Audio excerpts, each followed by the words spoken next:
den, dámy a pánové, a dneska tady máme takovou střední ochutnávku. Tak co zkusíme první? Nevím, třeba tohle, něco na začátek. Nějakou silnou věc. To jsou kuřecí tyčinky. Tohle.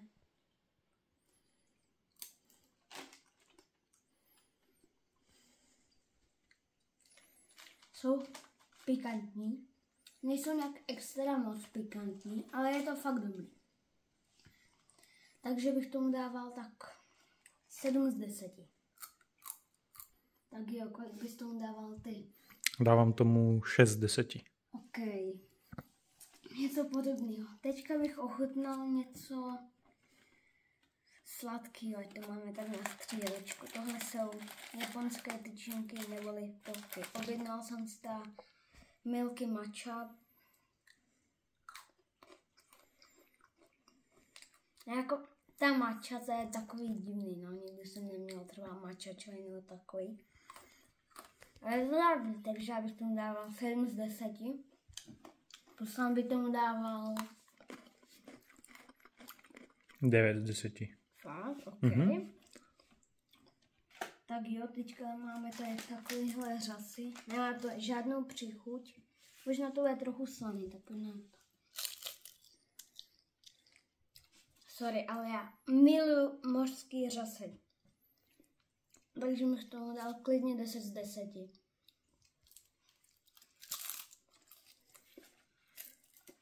Doufám, bych tomu dával ale z 10. 11 z 10. Je ok, no. Takže to by to chutná extrémně, jo? Teď to si můžeme dát na bok.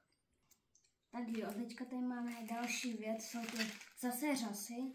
Je to teda česneková příchuť. Jejich obal vypadá extrémně dobře. Mě zajímá obal. Uvnitř to vypadá, počkej, nech to. Tak jo, teďka tady máme tady ty řasy. Je to extrémně dobrý, takže bych tomu dal 11 z 10.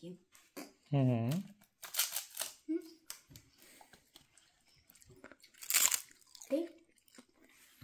12 z 10. OK.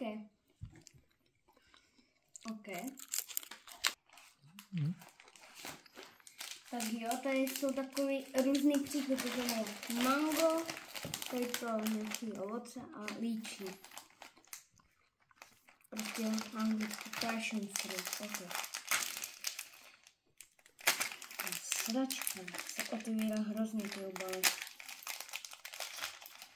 OK, tady to bude mango.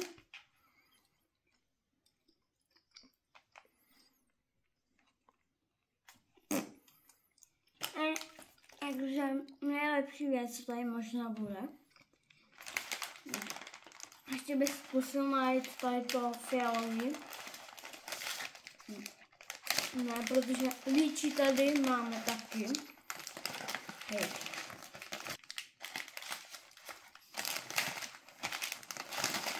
Tak jo, teďka tady máme tohle.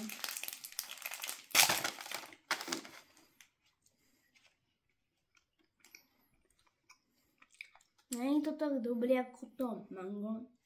A je to taky dobrý, takže celkově bych tomu dával 9 z 10.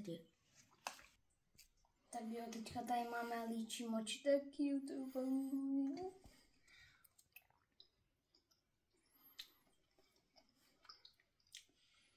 Je to fakt lepší než to mango. Teďka tady ochutnáme poslední 3 rychle. Jo.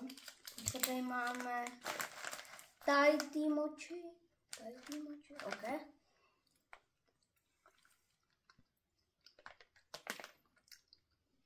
To je prostě nějaký tradiční čaj, já nevím. Tak, pak máme poslední 2. Tak jo, teďka tady máme banánový mochi. To podle mě bude hrozně dobrý.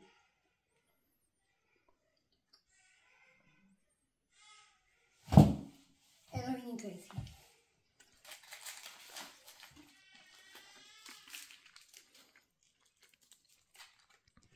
Jo, pojď. Už natáčej. Tak. Poslední tady máme bojovku moči. Je to moc dobrý. Takže video ukončil, doufám, že se vám to líbilo. Pokud je video, tak dejte like a odběr. Můj sen je být spíš fotbalista, to je jedno, ale mít i jako YouTube button, takže prosím, chtěl bych od vás odběr a čau.